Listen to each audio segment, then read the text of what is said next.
place au parti pris. Nous rejoignent Ruth El-Krief pour la politique, François Langlais pour l'économie, Abdou Chalmani pour l'international. Et c'est vous qui commencez, Ruth, avec, d'une certaine manière, la bataille culturelle qui revient au cœur du champ politique, puisque François Ruffin dit « Il nous faudrait un Puy du Fou de gauche », allusion au parc d'attractions cher à Philippe de Villiers, et ça fait débat, c'est le moins qu'on puisse dire. Oui, alors faire un Puy du Fou de gauche, c'est une bonne idée de communication. La preuve, c'est qu'on en parle. Est-ce que sur le fond, c'est une idée qu'il faut retenir ? C'est discutable.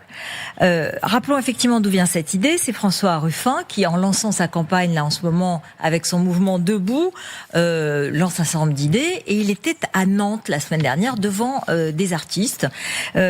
Et il a développé cette idée pour contrer le récit inspiré par Philippe de Villiers, mais qui est maintenant devenu très populaire, il faut le dire. Attention, le Puy du Fou, c'est 3 millions de spectateurs. Lui-même, il reconnaît y être allé avec ses enfants.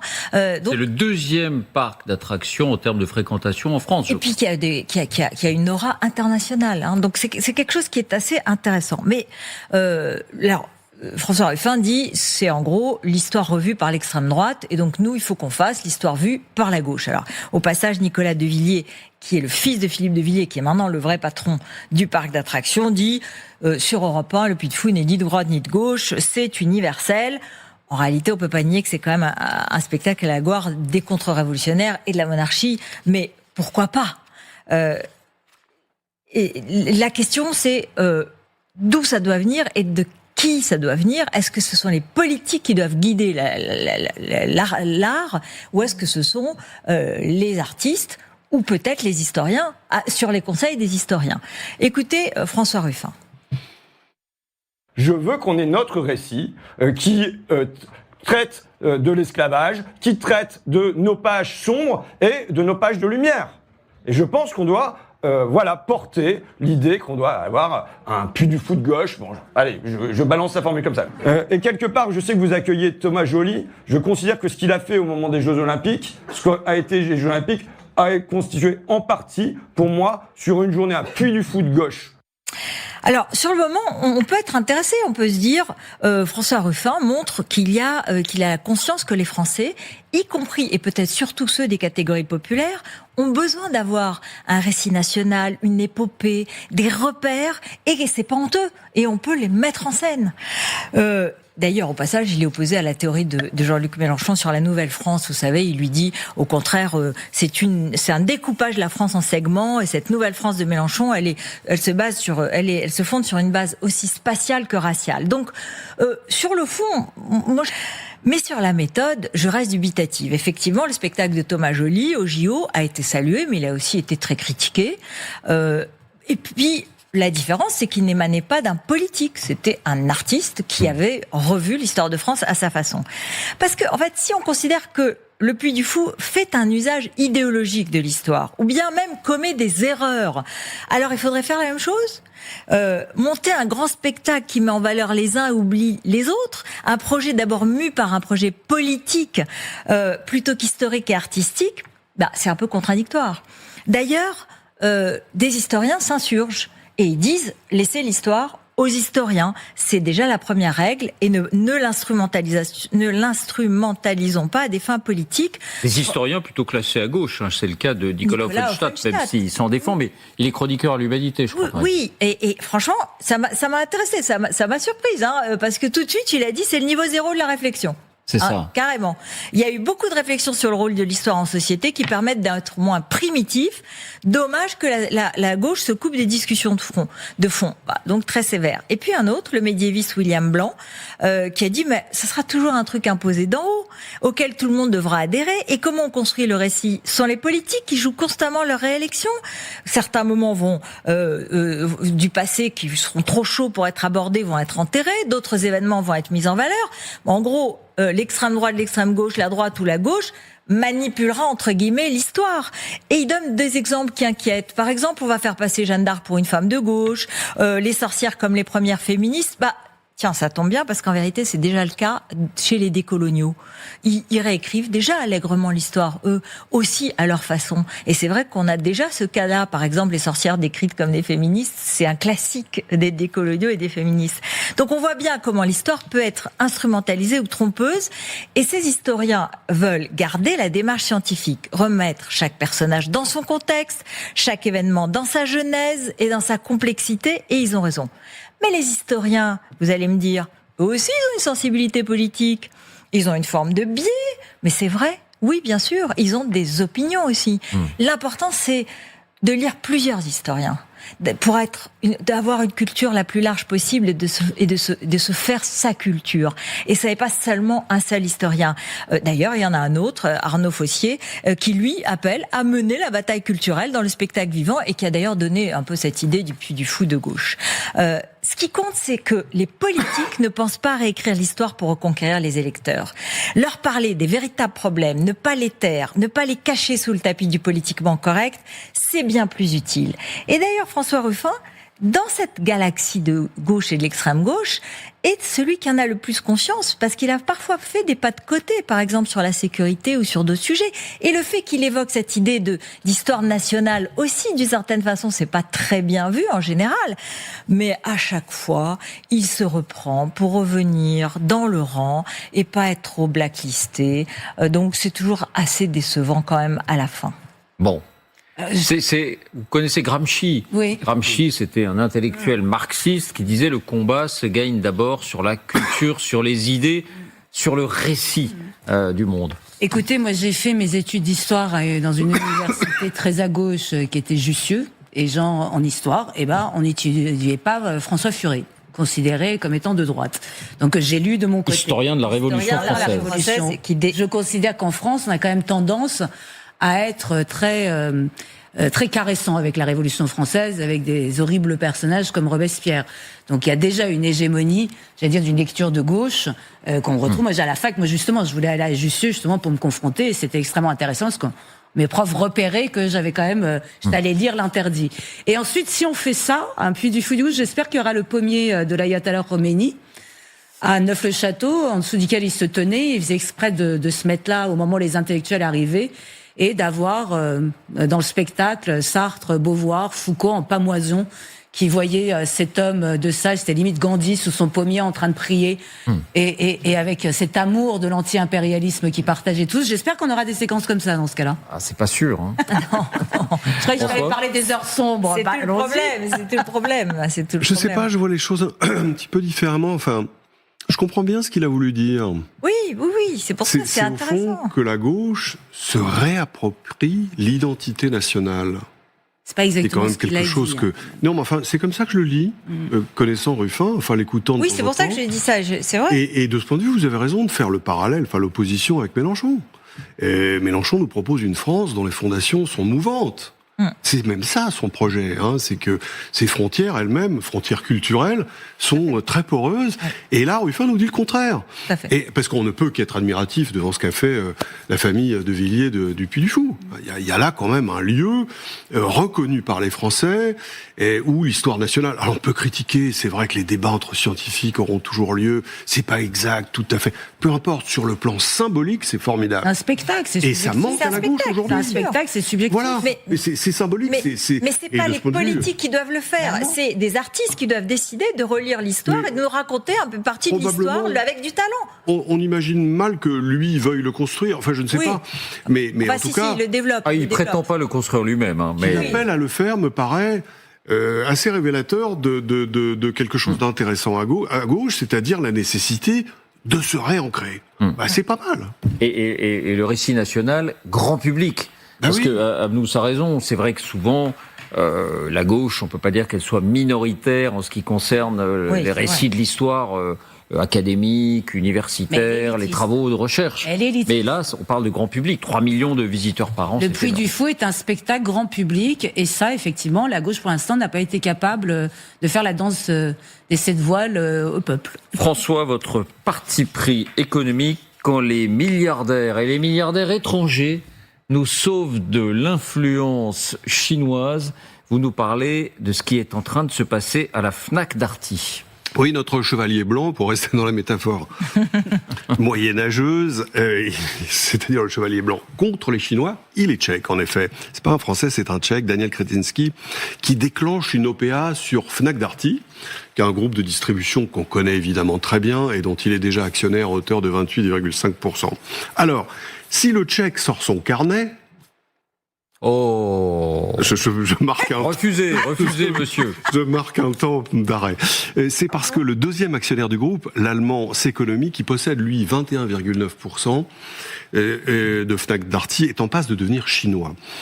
C'est un méga groupe de distribution chinois, JD.com, qui il y a quand même quelques 900 000 salariés, qui est en passe de racheter justement ce Ceconomy. Et le risque, au fond, c'était qu'un Chinois devienne le deuxième actionnaire de Fnac Darty, et donc, Fnac Darty étant l'un des premiers distributeurs de produits culturels en France, et singulièrement des livres. Une perspective qui inquiétait quand même, notamment à Bercy. On ne connaît que trop la censure chinoise, bien sûr. Si d'aventure le Chinois avait pris le contrôle de la Fnac, est-ce qu'il aurait distribué tous les livres ? Est-ce qu'il aurait distribué, par exemple, des livres critiques sur la Chine, des livres sur Taïwan, quand on sait que Pékin considère que c'est évidemment une province du pays? Est-ce qu'il n'aurait pas tenté de remiser ces ouvrages-là? C'est une vraie question. Idem avec Darty, dont on pouvait craindre qu'il ne devienne une tête de pont pour les machines d'électroménager chinoises. Bercy avait d'ailleurs enjoint à JD.com de se tenir tranquille en disant « Ok, vous arrivez par le jeu des mécanismes de rachat, mais pour autant, vous n'intervenez pas ni dans la stratégie, ni dans la conduite du groupe ». Fnac Darty restera donc européen, et c'est tant mieux. Groupe de 10 milliards d'euros de chiffre d'affaires, 1500 magasins, qui se portent pas si mal pour un groupe qui est encore dans la vieille économie, c'est comme ça qu'on l'appelle. Il envisage néanmoins de se séparer de Nature et Découverte qui n'a pas tenu ses promesses. Quant à Daniel Kretinsky, il consolide ses positions en France avec cette affaire-là, positions qui sont déjà très significatives. Récemment, il a racheté le groupe Casino, qu'il est en train de restructurer, il en a cédé une partie. Il est aussi devenu l'un des principaux actionnaires de Total Energy, à hauteur de 4%, en contrepartie d'actifs des centrales à gaz qu'il a apporté à l'énergéticien.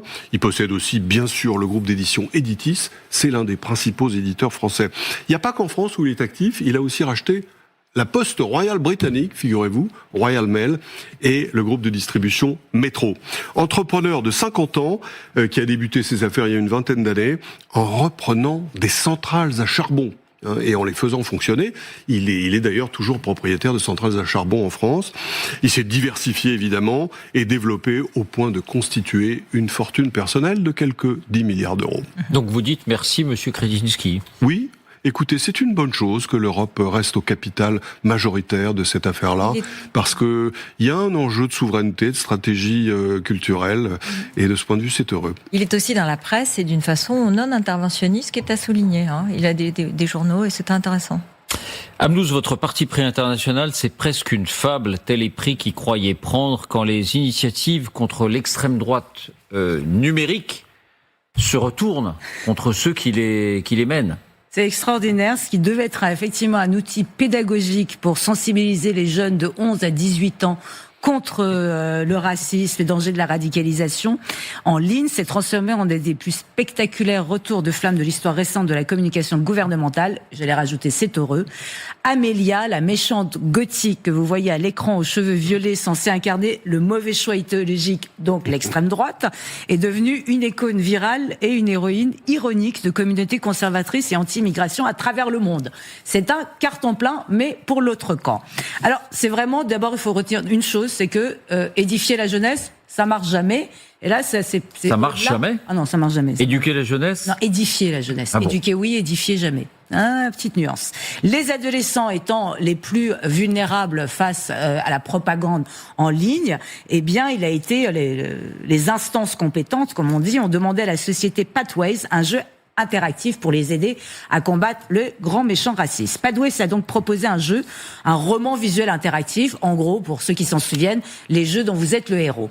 Et vous avez Charlie, un étudiant britannique blanc, et exclusivement blanc, vous n'avez pas le choix, mais vous pouvez choisir son sexe. Alors, on dit son genre. Alors, Charlie peut être un homme ou une femme, mais par contre, son pronom restera « yel ». De toute façon, ça commençait mal. Donc le récit va se dérouler à travers 6 scénarios qui sont proposés à Charlie, version Yel à chaque fois, mais en cheveux longs ou en cheveux courts, où à chaque fois, on va lui proposer 3 choix. Est-ce que tu veux participer ou non à une manifestation? Est-ce que tu veux ou pas ouvrir cette vidéo avec plein de warnings, genre attention, danger, ne l'ouvre pas. Bon, moi j'ai 13 ans, je l'ouvre, hein, comme tout le monde, hein, je trouve ça normal. Mais voilà, pour complexifier la chose... Ça nous surprend pas tellement. Bah non, mais comme tous les ados, hein, nous avons tous été ados. Pour complexifier les choses, sur son chemin, il va trouver la fameuse Amélia, camarade de classe d'extrême droite, et c'est elle qui va tenter de l'influencer sur ses mauvais choix. Alors je veux bien qu'on revoie Amélia, parce qu'on va tous se mettre d'accord. Donc Amélia est donc une jeune fille gothique, aux cheveux violets, qui porte une robe rose, un collier ras du cou et aborde un petit grain de beauté charmant sous l'œil. Cette combinaison stylistique, à vous en douter, je suppose pour tous ceux qui nous regardent, provoquait une certaine forme de dissonance cognitive. Parce que quand on la voit comme ça, Amélia, elle ressemble à exactement l'esthétique progressiste, urbaine et conformiste d'aujourd'hui. C'est que le violet, c'est la couleur vous féministe. Vous pensez pas du tout à l'extrême droite en la voyant. Évidemment, les commentaires sur les réseaux sociaux ont été extraordinaires. Attends, tu me dis qu'ils ont fait de la mignonne e-girl goth, la raciste. Est-ce qu'ils comprennent comment fonctionne Internet? Un autre ajoute, ils ont transformé le personnage raciste en une figote attirante avec un adorable grain de beauté sous l'œil. On dirait qu'on avait un infiltré parmi nous à un moment donné. Ou encore, Amélia devait faire peur, elle est devenue un mème. Le souci, c'est qu'Amélia a suscité non pas le dégoût, non pas le mépris, mais l'intérêt finalement du grand public. Et oui, le propre jeu s'est retourné contre eux. Et alors, rajoutons à ça l'autre grande erreur, c'est que Amélia est donc d'extrême droite. Et sur quoi est-ce qu'elle milite? Sur l'immigration, sur la crise du logement et sur l'identité britannique. Et l'un de ses crimes, c'est de proposer au pauvre Charlie de l'accompagner à une manifestation pour défendre les valeurs britanniques. Oh, tremblez, pauvres gens. Donc ça, c'est quand même un problème. C'est que pour la majorité des gens aujourd'hui à travers le monde, que ce soit l'immigration, la crise du logement ou les valeurs identitaires nationaux ne sont pas considérées comme d'extrême droite, mais plutôt de valeurs conservatrices qui sont de plus en plus partagées. Tout est dans la manière dont on les défend. Bien. Oui, et puis cette absence d'empathie, c'est-à-dire comment vous voulez contre-argumenter contre une doctrine politique si vous n'y comprenez rien. Si vous pensez que vraiment, alors conservatisme, peur, xénophobie, racisme, tout ça dans le même panier. Et puis, évidemment, nombreux utilisateurs britanniques, puis très vite suivis par les conservateurs du monde entier, ont adopté Amélia comme le symbole de résistance contre ce qu'ils perçoivent comme un gouvernement autoritaire qui criminalise les préoccupations légitimes sur l'immigration et l'identité nationale. Vous avez, Amélia est devenue en quelque sorte la mascotte de la résistance aux idées même que le jeu était censé promouvoir, dit un internaute. Un autre ajoute, c'est amusant que nous n'ayons même pas eu à créer une mascotte pour les Britanniques. Un groupe de gauchistes incompétents nous a offert ce même. Pas mieux, toujours pas. Et en plus, il y a autre chose, c'est qu'elle est devenue un symbole de une dérive orwellienne. C'est ce qu'on entend beaucoup du gouvernement Keir Starmer. C'est que même moi, j'allais regarder le jeu, j'ai quand même été choquée. Vous avez des avertissements récurrents dans le jeu qui apparaissent, qui vous disent attention, ce contenu que vous allez ouvrir va être dangereux. Donc il y a une forme de criminalisation d'opinion politique que moi, c'est mon rapport aux interdits. Créer des tabous finit toujours par se retourner contre vous. Et l'impression désagréable mais persistante qu'on demande quand même à des gamins entre 11 et 18 ans d'aller dénoncer leurs camarades qui ne pensent pas comme eux. Et ça aussi, c'est des espèces de délation toute soviétique. Moi, ça me dérange aussi. Donc, quand même, cette histoire nous dit quelque chose. C'est que le fossé entre élite et culture populaire se creuse de plus en plus. C'est comment des gens ont pu penser que Amélia allait faire titre. Oh mon Dieu, voilà un personnage d'extrême droite. C'est complètement délirant.